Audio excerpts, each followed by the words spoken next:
Hello friends, कैसे हैं आप सब? बढ़िया। चलिए फ्रेंड्स, आज हम पढ़ने जा रहे हैं the mu test for the convergence of improper integrals of second kind. तो दोस्तों, काफी इंपॉर्टेंट ये टॉपिक है। पहले अपन म्यू टेस्ट का स्टेटमेंट देखेंगे और उसके बाद एक क्वेश्चन है, इसको हम समझेंगे। ठीक है, तो चलिए देखते हैं कि म्यू टेस्ट का क्या स्टेटमेंट है।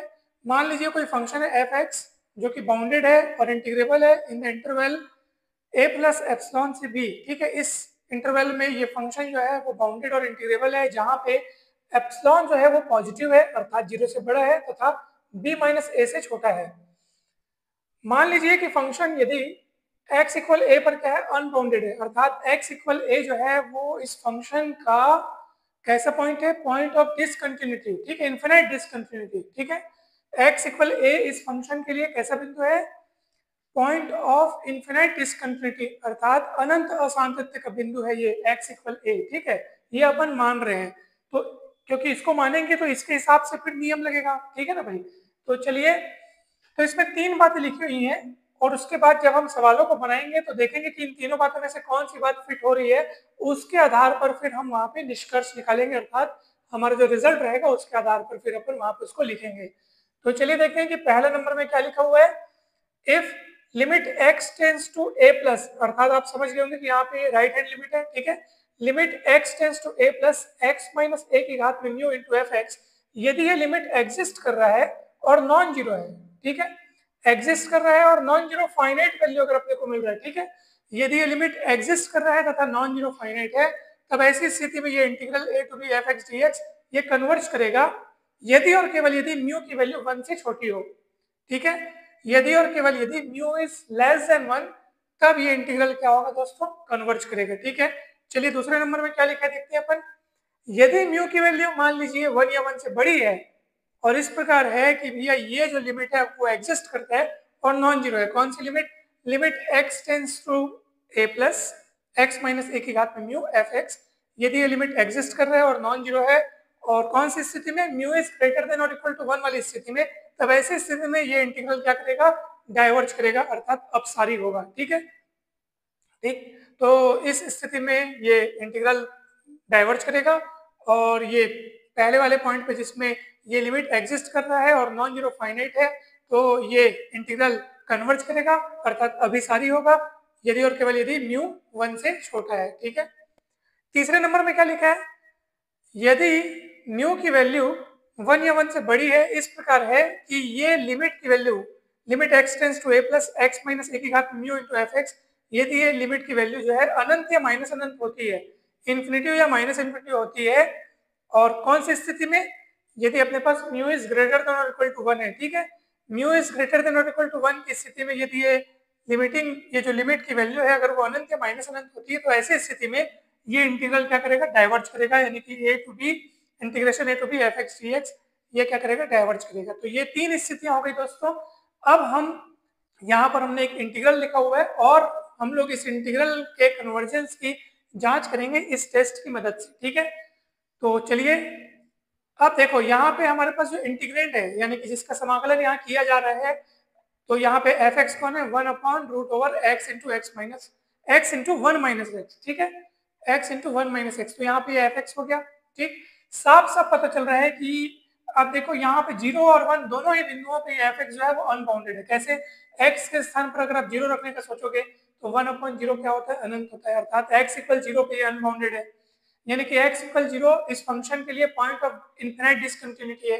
वैसे ही x इक्वल 1 जो है वो भी इस फंक्शन के लिए पॉइंट ऑफ इनफिनिट डिसकंटिन्यूटी है ना भाई, पॉइंट ऑफ इनफिनिट डिसकंटिन्यूटी अर्थात अनंत असांतत्य का बिंदु, अर्थात x इक्वल 1 पर भी ये फंक्शन क्या हो जा रहा है, अनबाउंडेड हो जा रहा है।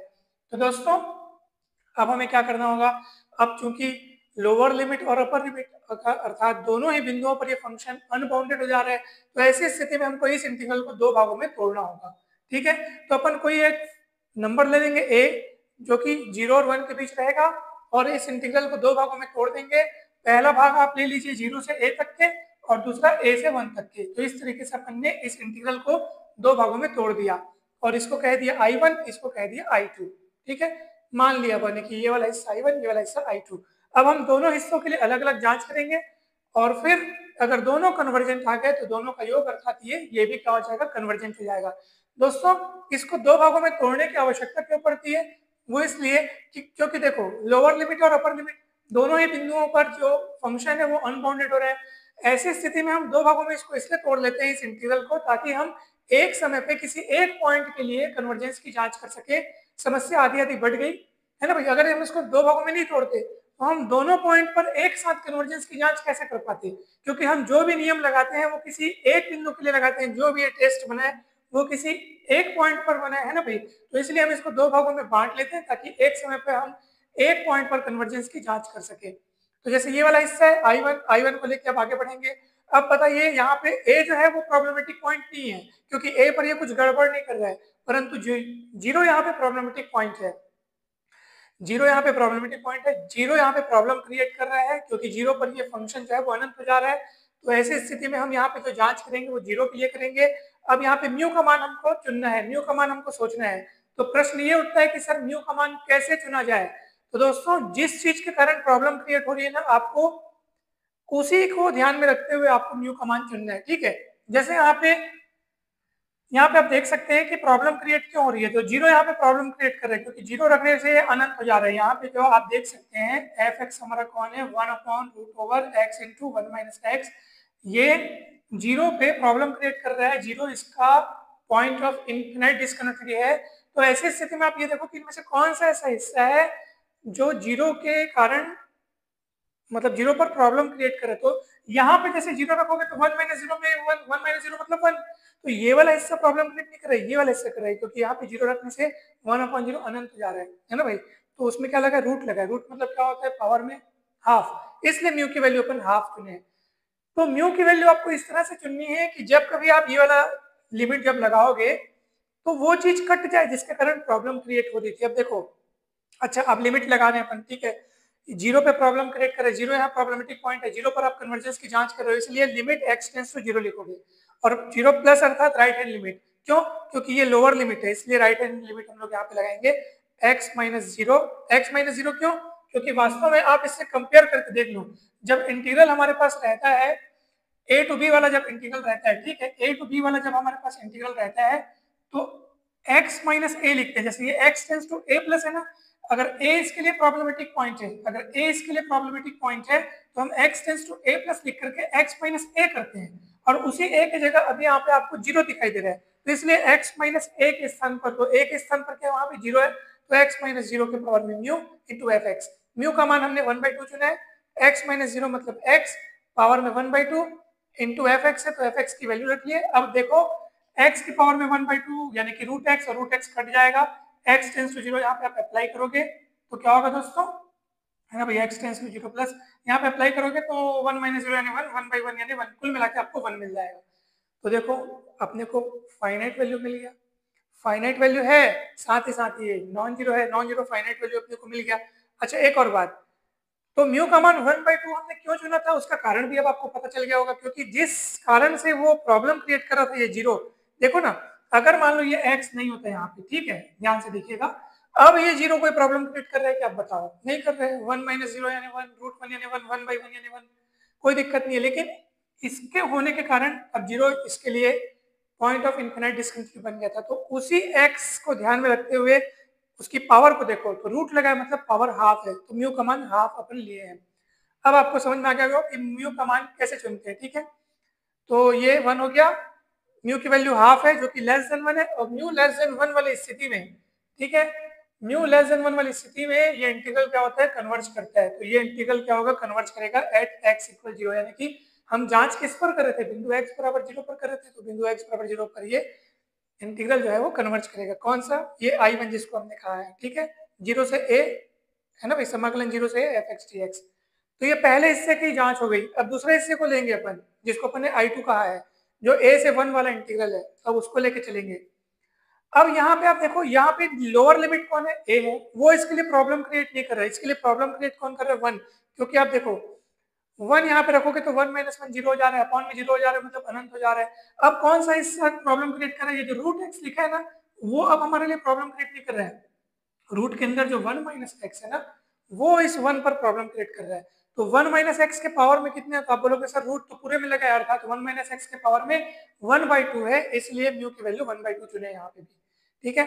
अच्छा, अब जो यहाँ पे आप लिमिट लगाओगे, लिमिट x टेंस टू, अब यहाँ पे देखो किस कारण ये प्रॉब्लम क्रिएट हो रही है, 1 के कारण। 1 कौन है, अपर लिमिट है, तो अपर लिमिट है तो आप x टेंस टू 1 माइनस करके लिखोगे। दोस्तों यही जो नियम आप लिखे हो ना, ये नियम आप क्यों लिखे हो, क्योंकि यहाँ पे अपन ने शुरू में क्या माना है कि फंक्शन जो है x इक्वल a पर अनबाउंडेड है। किस पे अनबाउंडेड है, x इक्वल a पर अनबाउंडेड है। यदि ये x इक्वल a के बजाय यदि x इक्वल b पर अनबाउंडेड होता, अर्थात राइट एंड पॉइंट पे, यानी कि इस पॉइंट पे अगर वो अनबाउंडेड होता, तब ऐसी स्थिति में ये जो आप चेक कर रहे हो ना, उसका रूप बदल जाता। वो किस तरीके से होता पता है, लिमिट जैसे ये x tends to a plus है ना, वो हो जाता है x tends to b minus, जैसे ये x माइनस a है ना, वो हो जाता है b माइनस x के पावर में म्यू fx। तो ये अपन चेक करते अगर वो अपर लिमिट पर, यानी कि ये वाले पॉइंट पर अगर वो अनबाउंडेड होता फंक्शन, ठीक है। बाकी नियम वो चीजें, बाकी नियम तो सेम जैसे रहेंगे, बस ये जो लिमिट अपन ये वाले ज्ञात करें ना, ठीक है, जैसे अभी ये वाले ज्ञात कर रहे हैं, अगर वो फंक्शन a पे अनबाउंडेड है, अगर वो b पे अनबाउंडेड होता तो हम ये वाले लिमिट ज्ञात करते। और जैसे कि यहाँ पे आप देखो, जब शुरू वाला ये पहला टुकड़ा लिए तो पहला टुकड़ा बेचारा ए पे सॉरी मतलब 0 पे अनबाउंडेड था, 0 पे अनबाउंडेड था, तो हम ये वाला चेक किए जो कि इसके रूप का आपको दिखाई दे रहा है। और ये वाला जो टुकड़ा है, ये वाला जो इंटीग्रल है, वो 1 पे अनबाउंडेड है। 1 कौन है, अपर लिमिट है, तो हम ये वाला लिमिट चेक करेंगे। तो x tends to b minus, b के स्थान पर यहाँ पे 1 है तो 1 माइनस, तो जैसे यहाँ पे b माइनस एक्स लिखा है, तो यहाँ पर लिखा है 1 माइनस एक्स घात में म्यू इंटू एफ एक्स।